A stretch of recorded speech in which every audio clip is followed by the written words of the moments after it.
Alrighty, ladies and gentlemen, thank you for tuning in once again for another one of my video reviews. Now today we're looking at a little bit of an older figure, being the Back to the Future 1 Marty Mcfly. Now I know there's a lot of buzz at the moment about the Back to the Future 2 Marty, which I'm still thinking about picking up. I think I might have to after getting this guy, because I think this is a really, really good figure, but we'll get to that. I just want to have a quick look at the packaging with you guys. So this was the first one, as I said, and I sort of toyed with getting this for a while, but I saw it for a really good price online, and I thought I'd better pull the trigger because it's an absolutely awesome figure from a really, really iconic movie, and I do not regret it at all. But basically the packaging got an image of the clock tower here, and just an orange motif on the back, and then just Marty Mcfly, and then obviously very iconic scene here with the DeLorean obviously going 88 miles an hour, the license plate flown off, and it traveling either back or forward in time. So without further ado, I will get the figure's accessories out here, we'll have a look at all those, and then we'll bring the figure out here himself, and we'll have a look at Marty Mcfly. Now Marty does come with quite a few accessories, and you can see them all laid out here. Now we'll start with the boring ones first. He does come with this standard display base, and it does have that sort of circle, I would say waist grabber, but it kind of really goes around Marty's leg just because of the size of the figure, but we'll get to that when I bring him out. So that's the display base. It's a pretty stock standard one. Now it does come with this backpack, which is a really, really cool little piece. He does have a single strap, and I'm not the biggest Back to the Future aficionado in the world, so I didn't know it was a single strap backpack. So now I do, and it can go over his shoulder pretty nicely.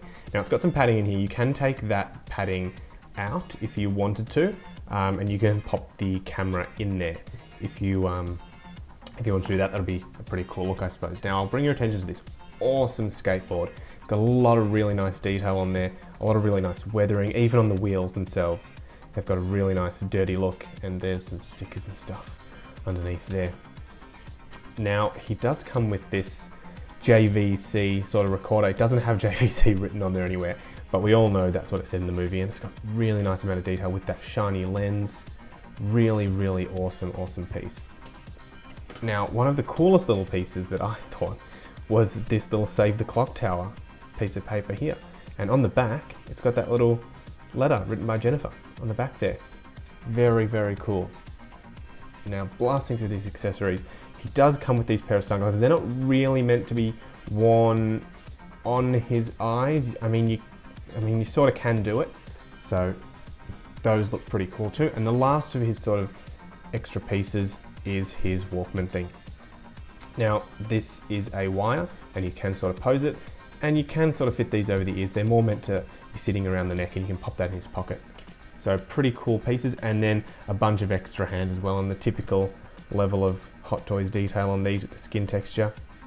Really awesome pieces. Now there are some specific ones included, like these ones here, which are really meant for holding the skateboard, as you can see, and they do quite a good job of all of that. So what we'll do is we'll grab Marty back out here, we'll set him all up with some of the accessories, and we'll take a closer look.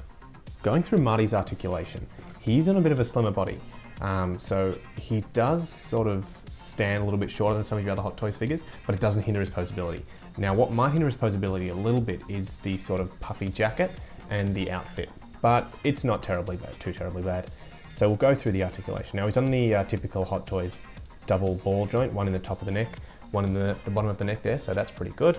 Now his arms sort of go to about there before they start getting hindered. I mean, if you futz around with the outfit a little bit, I'm sure that you could get it to move a little bit more. I just don't want to be too rough with it, because one of these buttons actually popped off just before and I had to glue it back on.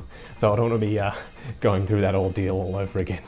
But you do get a double bend in the arm there, which will help with holding the camera up for those sort of iconic poses, and also holding his glasses above his head as well. And typical Hot Toys bend in the wrist as well. Now he's got the mid-torso articulation, but it seems to be a little bit limited, maybe because he's wearing so many layers, and also swivels there as well. Now, same usual Hot Toys articulation for the legs, and bend at the knee, double bend, and as well as the ankle pivot and rocking as well. So Marty's actually got quite a good range of articulation, and I guess that's sort of necessary for having him sitting in the DeLorean, because that also did come out from the Back to the Future 1. Hopefully we get a, fingers crossed, a Back to the Future 2 DeLorean, but that is a really awesome piece to have displayed with this Marty, especially being able to sit him in there. Bringing Marty back out, doesn't he just look absolutely awesome, especially standing there with all of his accessories, clock tower, flyer in his hand, skateboard at his feet, got the JVC camera up there. All in all, when you put everything together like that, he looks absolutely awesome. And you can see the life preserver just looks absolutely brilliant, especially at 1/6 scale. They did a lot of effort to sort of make it sit right on the figure, and I think they did a really, really great job. So what we'll do is I'll bring him a little bit closer and we'll have a look at the head sculpt. Having a look at Marty's likeness, you can see that they got the Michael J. Fox likeness pretty close. I mean, the open mouth sort of expression doesn't do him the justice that I think he deserves. I mean, the hair is a little bit off. Now, the reason I'm saying that is because I've seen the new figure in person, the Back to the Future 2 figure, and that figure actually looks really, really awesome. Compared to this really doesn't hold much of a candle to the new one. The new one's an absolutely brilliant piece.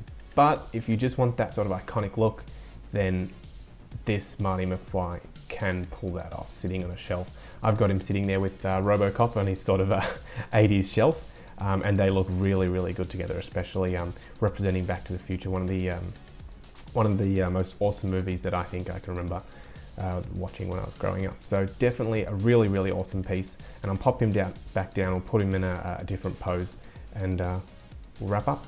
This Marty figure is actually a really, really awesome piece, and whether or not you're a sort of die-hard Back to the Future collector and you collect all things Back to the Future, the DeLorean, all those sorts of things, or if you're just a casual sort of fan, I think this is a really awesome piece. I mean, I didn't go all crazy and buy the massive Hot Toys DeLorean, and I don't think I'm going to buy the Back to the Future 2 Marty. I mean, I say that now, but more than likely I'll probably grab it. But I reckon this is an absolutely awesome piece, and it will make a really good companion to a Doc Brown if they ever eventually release it, or even if you do get the new Doc Brown. At the end of the first movie, don't forget, Doc Brown popped out of the DeLorean from Back to the Future 2, and they sort of did interact when he was in this sort of attire. So it could make for a really awesome end of Back to the Future 1 scene as well. So definitely don't rule out grabbing that Doc to go with this Marty. That'd be absolutely awesome together. So absolutely grab this Marty if you can. The deluxe version does come with an extra sort of guitar, and I really, really think that would make an awesome display piece to go with this Marty. But if you can get the standard version and for a good price as well, that's really important when dealing with older Hot Toys figures. If you can get it for a really good price, definitely jump on it. So thanks for watching, guys, and stay tuned. I've got heaps more videos coming. I've got Tarkin from Star Wars Episode 4, A New Hope.